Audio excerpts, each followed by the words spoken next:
The U.S. Department of the Treasury is urging citizens to help pay down the national debt. Payments can be made via PayPal and Venmo. Oh wow, we're crowdfunding the government now? What the hell? Is this bad? Oh boy, let me tell you, it's really, really bad. If your country has a high national debt, a big chunk of your taxes goes just to paying off that debt, or more likely, just the interest on it. So you're stuck paying higher taxes, but getting low-quality government services in return. And this isn't just a US problem.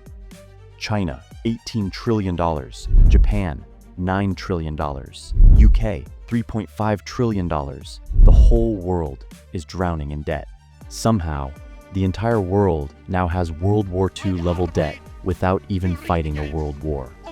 So where did all the money go? Who do we owe all this money to? Like, in debt to who? Thanos? What are we talking about? Volteri.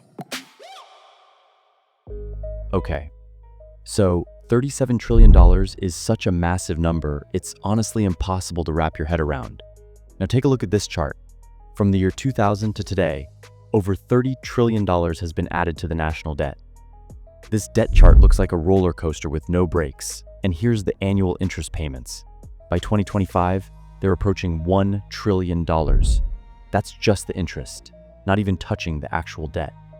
Even if the government somehow managed to collect an extra $100 billion a year through tariffs, taxes, a golden card, whatever, it would still take 372 years to fully pay off the debt. But debt's still owed to someone. Research shows that Japan holds the largest portion of US debt, $1.13 trillion. But here's the twist. Japan itself is drowning in $9 trillion of debt, which is about 260% of its entire GDP. So who's holding their debt? Well, weirdly enough, they owe a big chunk of it to US banks. In fact, around $315 billion. And those same US banks also hold debt from China, Europe, and pretty much everyone else. But wait, China and Europe also lend money to the US. Sounds confusing? Let me show you something. Here's Joe, Alex, and Robert. Joe starts with $20. He lends 15 of it to Alex with 5% interest. Now, Joe has $5 left. Then, Alex takes 10 of that 15 and lends it to Robert, also with 5% interest. Now, Alex has $5, Robert has 10, and Joe still has his $5. But now, things get weird. Joe suddenly needs $8 for something urgent. Since he only has $5, he borrows $8 with interest from Robert. Now look at this mess. Somehow, all three of them are in debt to each other, and the money is just recycled. It's Joe's original $20, chopped up, lent out, borrowed back, and now it created a mini debt loop. And just like that, every country is borrowing, every country is lending, and somehow the world is now $324 trillion in debt. Triple the size of the world's actual economy, and it is still growing fast. And speaking of money, how about the $20 you owe me? Oh, yeah? Well, I only got 10, so here's 10, I owe you 10. Thanks. Hey, Mo, you owe me 20. Well, here's 10 and I'll owe you 10. You owe me 20. Here's 10, I owe you 10. Here's the 10 I owe you. Here's the 10 I owe you. Here's the 10 I owe you. Good, now we're all even. But let's say a country suddenly goes to war or faces a major crisis or disaster and urgently needs money to respond. Where does that money come from? A government's main income is from taxes, but collecting enough takes time. Borrowing from foreign countries can also be slow, and most nations don't have massive cash reserves like Singapore or Switzerland, which can respond without panic because they already have plenty saved. In urgent situations, governments often turn to their own central bank to fund the emergency, essentially by creating new money. Take the most indebted country, the United States, for example. In 2020, when the pandemic hit, the US borrowed a record-breaking $3.1 trillion in a single year, the largest deficit in its history. Out of that, around $2.5 trillion was effectively funded by the Federal Reserve, printing new money. In fact, about 16% of the total US debt, that's around $6.7 trillion, is held by the Federal Reserve, making it the single biggest holder of US debt. Another 20% is held by US government agencies and trust funds like Social Security, pensions, and retirement funds. Future retirees would be hurt the most if the US ever defaulted on its debt. Wait, so the government is in debt to itself? Different parts of the government owe money to each other. So, in a sense, yes. And only about 25%, around $9 trillion, is actually held by foreign countries. So when people say, China owns all our debt, that's not really true. The reality is, 75% of US debt is held domestically by Americans themselves. If the Federal Reserve can print money out of thin air, then why not just print a bunch and pay off all the US debt? When the Fed prints money without real economic growth to back it, it floods the economy with dollars. That makes each dollar worth less, and prices go up. That's inflation. Now, if they printed enough to wipe out all $37 trillion in US debt, it could trigger hyperinflation. Think Venezuela or Zimbabwe. In other words, printing more money is the fastest way to make you poorer. Also, the Fed doesn't literally print cash. It mostly creates digital money, like with a keyboard, by buying US government bonds, debt. Simply flooded the system with money. Yes, we did. That's another way to think about it. Where does it come from? Do you just print it? We print it digitally, so we, as a central bank, we have the ability to create money digitally, and we do that by buying treasury bills or bonds. Bonds? Well, bonds are essentially just pieces of paper representing a loan. To borrow money, the government sells various types of debt securities, such as treasury bills, treasury notes, and treasury bonds, to investors. These securities are essentially loans made by investors to the US government with a promise to repay the amount borrowed along with interest. Anyone, even you, can buy US bonds. Buy a bond. You can be the guy that helps supply the guns and planes and tanks. Think of it like this. The government used their credit card to buy staff. Only instead of using MasterCard, they use Citizen Card. You and I are the credit card company in this analogy. These bonds mature in anywhere from 1 to 20 years.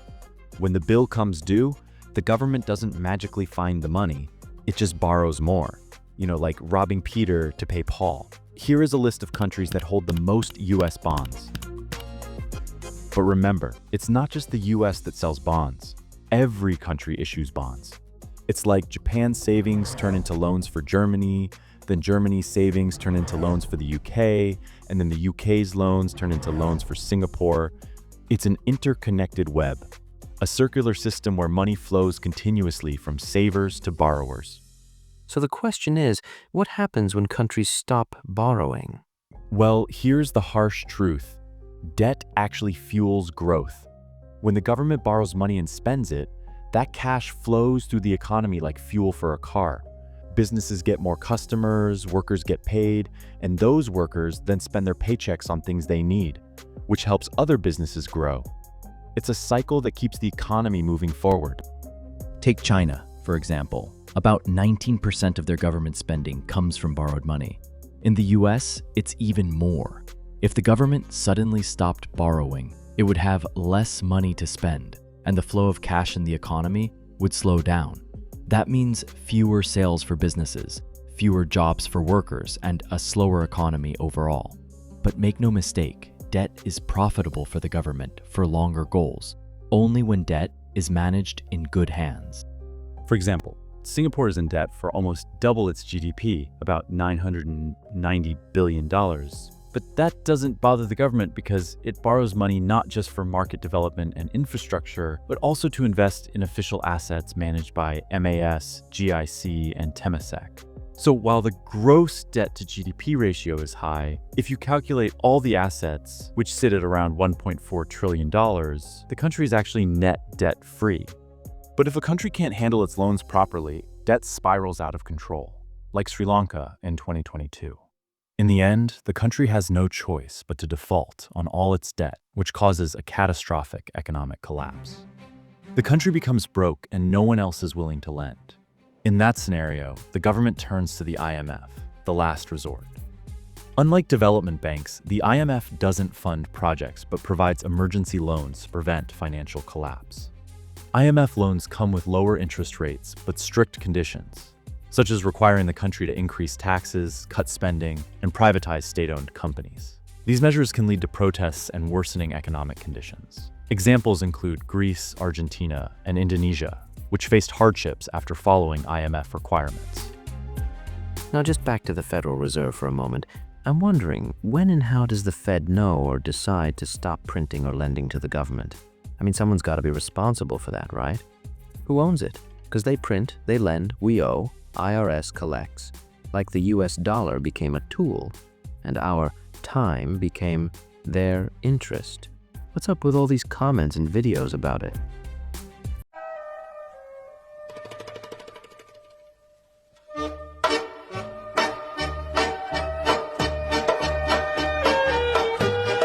Well, I know what you are trying to say, but the Fed is not owned by them nor anyone privately.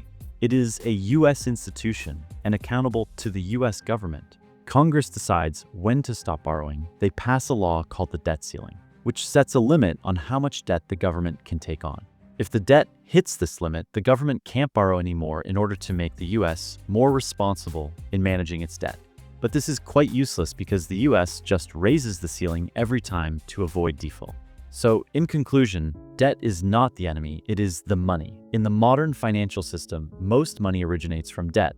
When loans are repaid, the money is destroyed. That is why there is no single country that doesn't have debt. The rich nations don't fear debt. They weaponize it. They borrow money to invest in assets that generate returns far greater than the cost of the loan. It's not about having debt, it's about knowing how to manage it. Used wisely, it can help a country grow and thrive. Used recklessly, it can lead to economic disaster.